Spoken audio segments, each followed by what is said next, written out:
Hello, I am Rosalind Brown of Your Wealth Guidance, where we help Black women create their financial independence map and identify the tools for success so you can live your life on your own terms.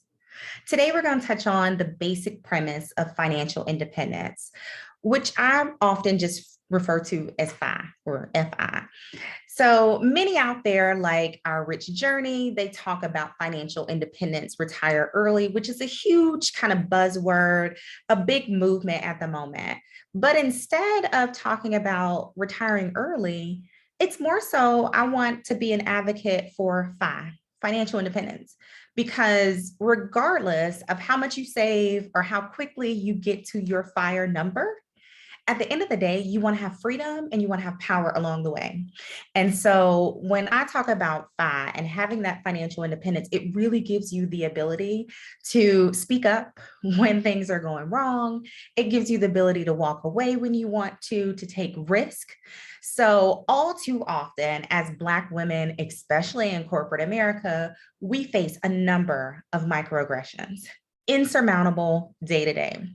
So you might need a break. You might say, this is the time where I can lean on my FI and walk away from this.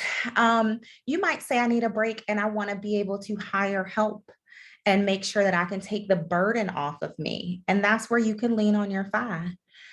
If your money kind of funny, you might have to stay silent. You might have to show up when you don't want to show up. You might have to deal with things you don't want to deal with.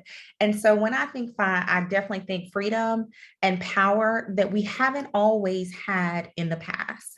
And so we want to be able to always have a voice. We want to be able to always move with intention and then make sure that we're doing things that at the end of the day feed us and really allow us to use all of our full talents. So when I speak with women, I want women to dream larger than you thought possible. And so when I think about it, I think sometimes you can only dream as far as what you've actually seen, what's close to you. And so if the generation before was just happy to be able to reach corporate America or just happy to reach kind of that good pension job or some good stable income, the message you might be hearing is also to chase stability and not necessarily chase your dreams, not necessarily really work towards what matters or take risk. And so we don't want to live in that space. That's definitely a space of fear. And then at the end of the day, you haven't been able to use all of your talents and then actually try all of the things that you could possibly be great at. And so sometimes you want to have enough financial cushion to take a risk that you otherwise couldn't necessarily take. Maybe you want to be a real estate investor or start a business or take some time off work or even to just simply do a career pivot. So at the end of the day, when we look at how to find your FI, there's basically 4 steps. So step number 1, envision what you would do or not do if you didn't need to work. So not if you still want it to work. So don't be caught up into, I love my job. I love what I do. I'll do this until the day I die. Don't think about that. Just think about, are there things that you would do if you didn't need to work? So I love my job, but maybe you want to do it half-time.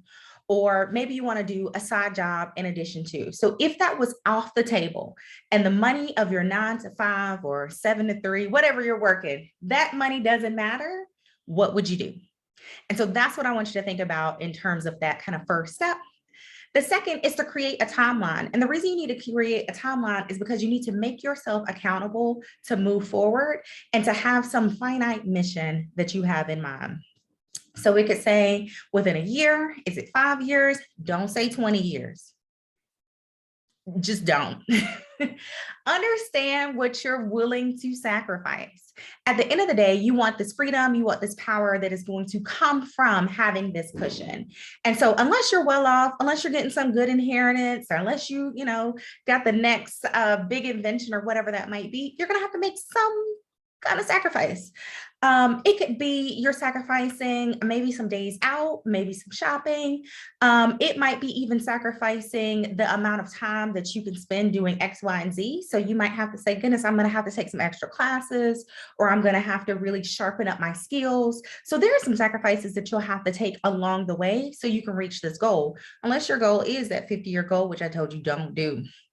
And then the last thing is to create your team and find your tools.